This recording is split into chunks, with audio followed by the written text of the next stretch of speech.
What the hell are the Seahawks doing at the top of the division? We're halfway through the season and they're looking nice? How?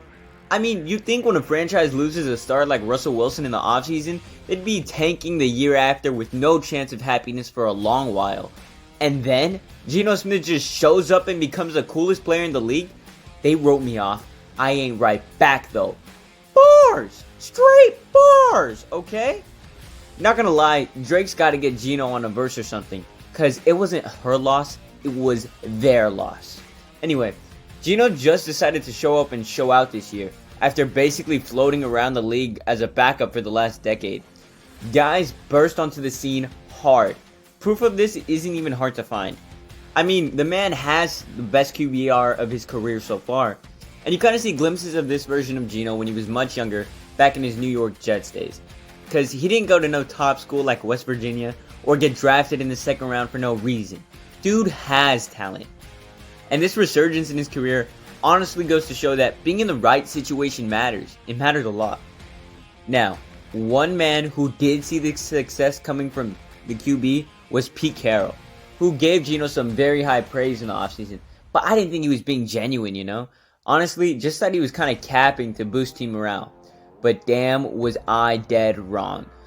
Because now they're a solid 5-3 team. And I get that all the praise can't go to Geno, because he does have some of the best weapons in the league to work with in DK Metcalf and Tyler Lockett, who after having a slowish start at the beginning of the season, have really managed to pick it up with both receivers turning it up red hot versus the Giants. I mean, Tyler Lockett has been good all year on the low, and no one really seems to talk about it, which is kind of crazy. And you also can't talk about Seattle's offensive success this year without mentioning the man himself, Kenneth Walker, who's going crazy in his rookie year. He personally really gained my attention in Week 7 versus the Chargers, where not only did he get crazy in LA, but he also cooked me in fantasy. But his first real breakout game would have to be Week 5, where Walker went from getting less than 30 yards a game to 80 plus yards and his first rushing tutty of his career versus the Saints. And since then, he hasn't let his foot off the gas. It's just really good to see Seattle's RBs having success this season, especially after hearing the news about Chris Carson. What a tragedy. I mean, the young man was only 5 years into an illustrious career. Too bad he got cut short by a neck injury. Alright, let's get back to present day for a second. Now, even though Seattle has gone off to a strong 5-3 start, it's really how they finish the season that matters. Let's see. They're playing the Cardinals later today, who have been looking like dog shit, straight dookie all year.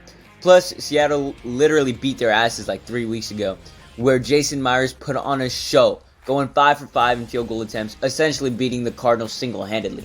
But more importantly, the Seahawks defense showed that they could lock up Kyler and the guys pushing the ball on offense.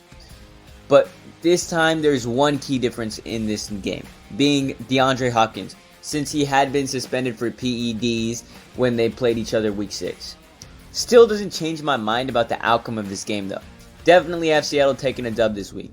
As for the rest of the season, there is a few rough games here and there, plus a couple of tough division matchups left, but I really like how the Hawks look so far, which is why I predict that they'll go 11-6 to finish the season. And some might say that that's a bit too generous, but you know what I have to say to those people? Man, fuck those guys. Geno is the man and will forever be the man. Hell, cannot wait for Geno to get his revenge game versus the Jets. Dude's gonna go crazy. And just in case you were wondering who those other 3 losses will be for the Seahawks, I'll let you know one of them is pretty shocking. First off, I got Seattle dropping a game to the Buccaneers, who I know are looking ugly this year, but I'm sure Tom will step it up in the latter half of the season. The other definite loss would have to be to the Week 16 Chiefs, because there are some teams that you can't just bet against, you know? Now, the surprising loss that I did mention I was going to bring up earlier was to a team that's been dookie so far this season, but has enough talent to where you can't count them out, and that is the Las Vegas Raiders, because they just got way too much firepower for me to sleep on them.